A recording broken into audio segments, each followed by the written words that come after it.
they allow the situation to persist, mabubuo lang yung conclusion na yan. Because as of yet, the door is open for the administration to actually quell all of these rumors and this perception of a cover-up. Kasi, mahirap po kasing sabihin natin na wala. Dahil meron na ho tayong mga nakitang presidents. So, kaya na ho tayo nagkaroon ng ganitong perception because of what have been laid down in several hearings. Di ko nagtatahi-tahi ang sinasabi ng iba't ibang opisyal ng gobyerno. So that's why, yung panawagan na yun, starting with the President, it should now go down to all of the subalterns or the government functionaries that serve the President. Because forthrightness starts with him. And that sends a signal to everyone na they should tell all. They should be forthright in answering the questions related to what happened. Kasi if we do not, if we do anything short of that, we dishonor those who died. Yun po ang pinakamasakit nun. Sir, specific questions that you want answered. What are the specific questions? Top 3 or top 5 questions that you want him to answer? Well, first of all, kailan nalaman, Presidente, na nakakaputukan na sa mga sapano? 2, what instructions did he give when he found out? 3, yung mga binigyan niya ng instructions, anong ginawa nila? Okay, it's not enough that one person accepts responsibility. Kasi as it turns out, the story might be incomplete kung isa lang ang aako dito. So yun po. We start with those questions because the moment we answer those questions, we are closer to the truth than where we are right now. So you're saying that the President should answer these questions first before you go now? Kasi ganito po, ang sinabi niya noong February 6, diba? Sinabi po niya na tinatanggap niya yung nangyari. But that is only part of it.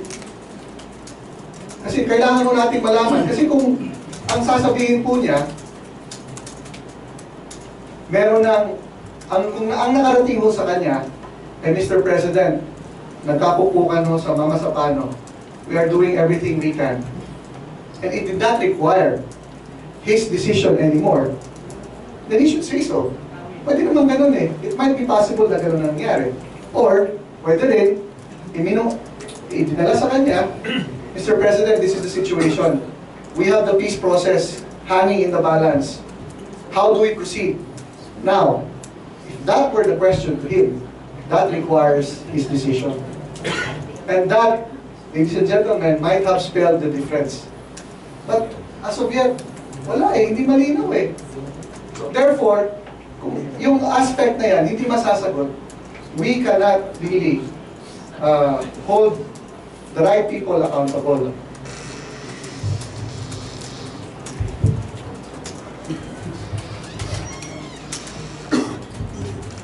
You mentioned about bickering. Where's the bickering? Within the armed forces or the PNP? Is it affecting the morale of both armed organizations of the government right now in relation to the incident? What is the overall morale now of the PNP and the GMP? Obviously, the morale in the Philippine National Police is low because of what happened.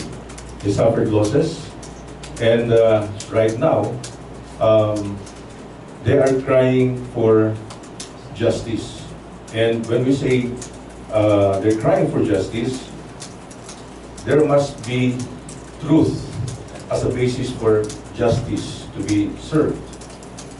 Right now, instead of the focus is creating or seeking the truth, it seems that what is being highlighted is the differences between the armed forces and the Philippine National Police. And it seems that there is an effort to drive a wedge so that these two institutions will, instead of uniting against a common enemy, against a common stand, which is to strengthen our nation, it seems that there is a conscious effort to drive a wedge against it, which we believe should not be the case, because as we are saying, it is counterproductive. Where is it coming from? Yeah, who's So where is it trying to coming from? Within the organization or from without the organization? Or former officers of both the armed forces and the PNP? But it doesn't, for me, it seems that this whole process seems to be affecting people in the inside.